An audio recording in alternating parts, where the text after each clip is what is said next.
After your crash, a friendly voice from the insurance company calls and says, they just need a quick statement. What you don't know is that one wrong sentence can reduce your settlement significantly in South Carolina. I'm going to show you the exact words that can protect your claim and the phrases that will destroy it. Hey folks, I'm Derrick. I'm a personal injury lawyer in Simpsonville, South Carolina. I'm a former biomedical engineer with a master's degree, and I've helped hundreds of South Carolina families navigate these exact situations. I started in medical research, but I realized I wanted to help people in need in a different way.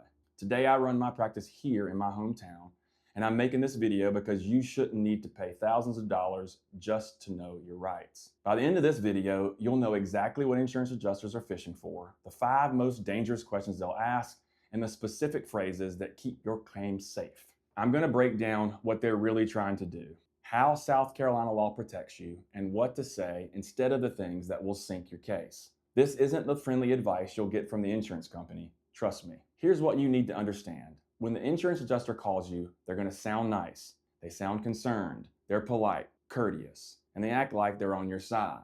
But here's the reality. Their job is to save their company money. They have quotas. They have bonuses. They have training on this. They have a very particular set of skills they've acquired over a long career, skills that make a nightmare for people like you. In South Carolina, we follow what's called comparative negligence. What this means is that if you're just partially at fault, let's say 20%, your settlement gets reduced by that percentage. So if you would have gotten $10,000, now you're only getting $8,000.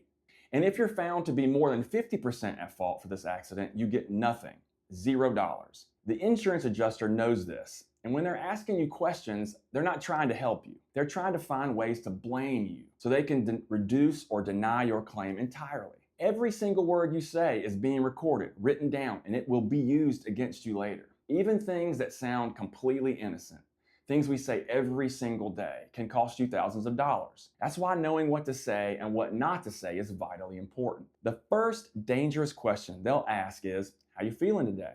This sounds like a basic politeness, right?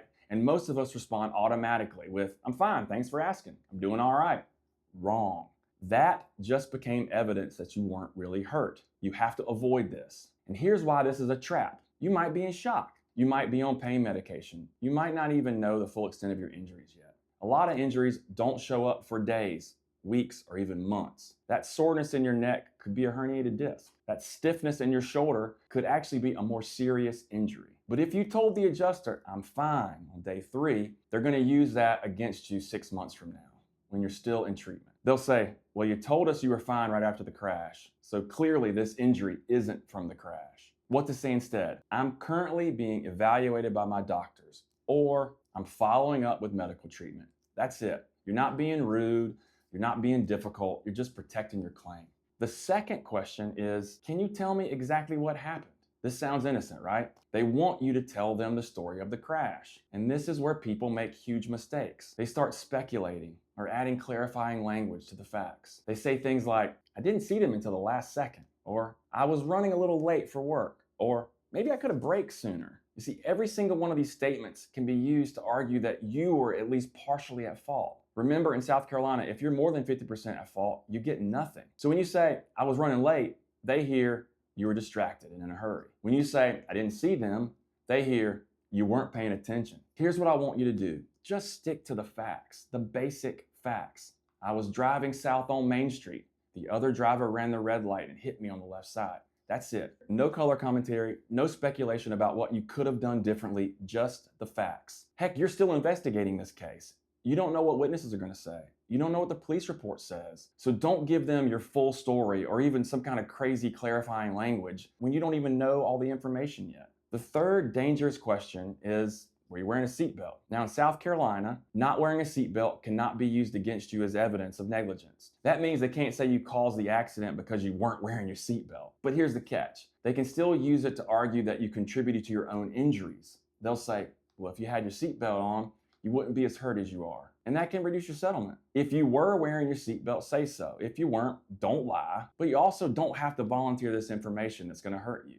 A simple, I'm not discussing the details of the accident right now, is perfectly fine. The key here is understanding that you don't owe them an explanation for everything. Now, the fourth dangerous question is, have you ever been injured before? This is that pre-existing condition trap. They want to know if you've ever hurt your back before, if you've ever been in another accident, if you've ever had any other injuries. And here's the thing, if you have a pre-existing condition that's completely unrelated to the body parts you injured in this crash, it probably doesn't matter. But if you've had prior injuries to the same area, they're going to want to know about it. You just don't have to tell them right now. The problem is, most people don't remember their entire medical history off the top of their head. And if you guess or speculate, you might say something that's not accurate, and that can hurt your case later. What I want you to say is this: I'd need to review my medical records to give you accurate information on that. That's perfectly reasonable. You're not hiding anything. You're just making sure you're going to give them the right information. And here's what you need to know about South Carolina law. Having a pre-existing condition does not bar you from recovery. If this accident made your condition worse,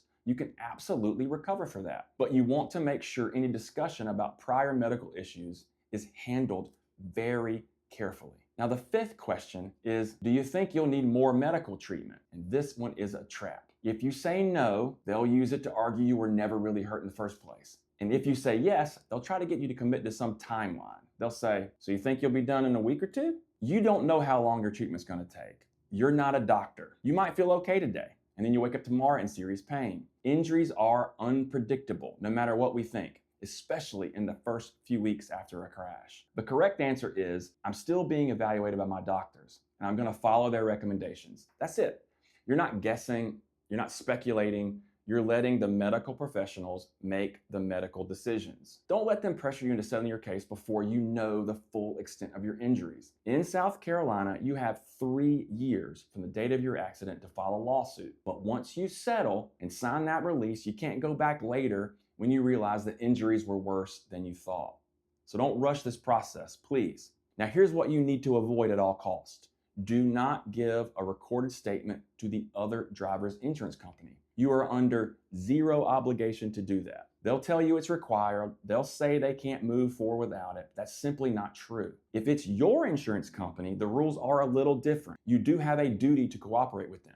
But even then, you don't have to give them a recorded statement immediately. You can say, I need a few days to get my thoughts together and see how the injuries are progressing. You might even want to talk to a lawyer about that. But whatever you do not accept a settlement offer until you know the full extent of your injuries. Once you sign that release and cash that check, it's over. You can't go back later. So here's exactly what you should do. Number 1, when the adjuster asks how you're feeling, say, I'm being evaluated by my doctors. Number 2, when they ask what happened, stick to the basic facts. No speculation, no color. Number 3, when they ask about prior injuries, let them know you need to review that information to give an accurate answer. Number 4, when they ask about future treatment, just say, I'm following my doctor's recommendations. Number 5, do not give a recorded statement to the other driver's insurance company. You don't have to. And number 6, call a lawyer before you say anything else. Most personal injury lawyers, including us, offer free consultations. We don't get paid until you get paid.